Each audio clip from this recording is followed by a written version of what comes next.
নমস্কার বন্ধুরা, আমার চ্যানেলে আপনাদের স্বাগত। আজকে আমি বানাবো পুঁই কুমড়োর একটি অসাধারণ রেসিপি।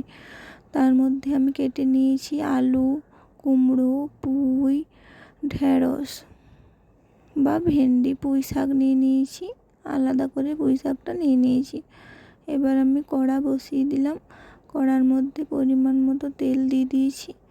এবার তেলে আমি ঢেঁড়সগুলো ভেজে নেব।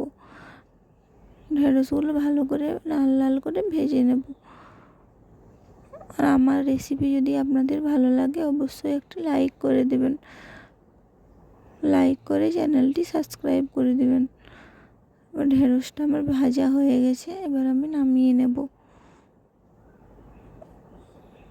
ওই তেলের মধ্যেই দিয়ে দিচ্ছি আলু, কুমড়ো, পুঁই শাক ভালো করে ভেজে নেব।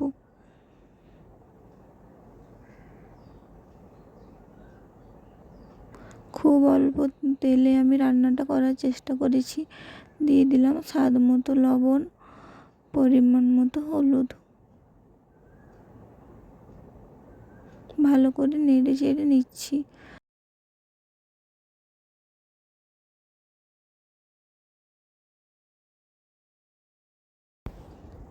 ভেজে নিলাম। এবার আমি ঢাকা দিয়ে দেব।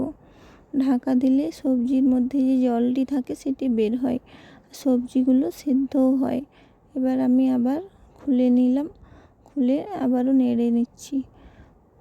ভালো করে ভাজলে এই সবজিটি খেতে খুবই ভালো লাগে। আপনারা চাইলে বাড়িতে অবশ্যই বানাতে পারেন, সময়ও খুব কম লাগে। এবার আমি দিয়ে দিলাম আদা জিরে বাটা। এর মধ্যে আমি লঙ্কা গুঁড়োও দিয়ে দিয়েছি। লঙ্কা গুঁড়োটা আপনাদের দেখানো হয়নি।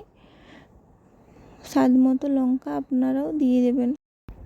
ভালো করে মশলাটা আমি কষিয়ে নিচ্ছি। এখানে আদার কাঁচা গন্ধটা চলে যাবে, খেতেও খুবই ভালো লাগবে।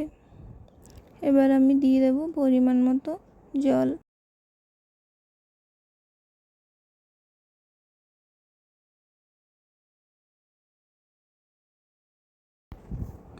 জল দিয়ে দিলাম। এবার আমি চাপা দিয়ে দেবো। চাপা দিয়ে 2 মিনিট পর ঢাকা খুলে নিচ্ছি। দেখুন সবজি আমার সেদ্ধ হয়ে গিয়েছে। এবার দিয়ে দিলাম পুঁই শাক।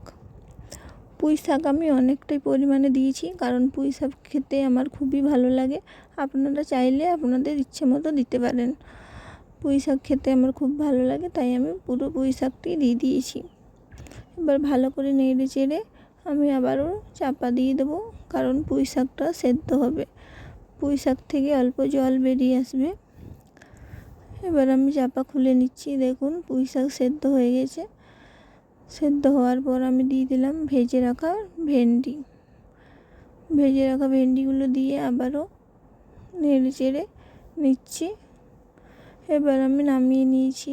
এবার কড়ার মধ্যে দিয়ে দিলাম তেল, 5 ফোড়ন, শুকনো লঙ্কা, তেজপাতা, পেঁয়াজ ভালো করে ভেজে নেব।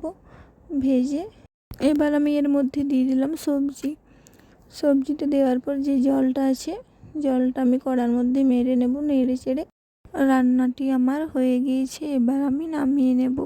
রেসিপিটি ভালো লাগলে অবশ্যই কমেন্ট করে জানাবেন। ভিডিওটি দেখার জন্য অনেক অনেক ধন্যবাদ।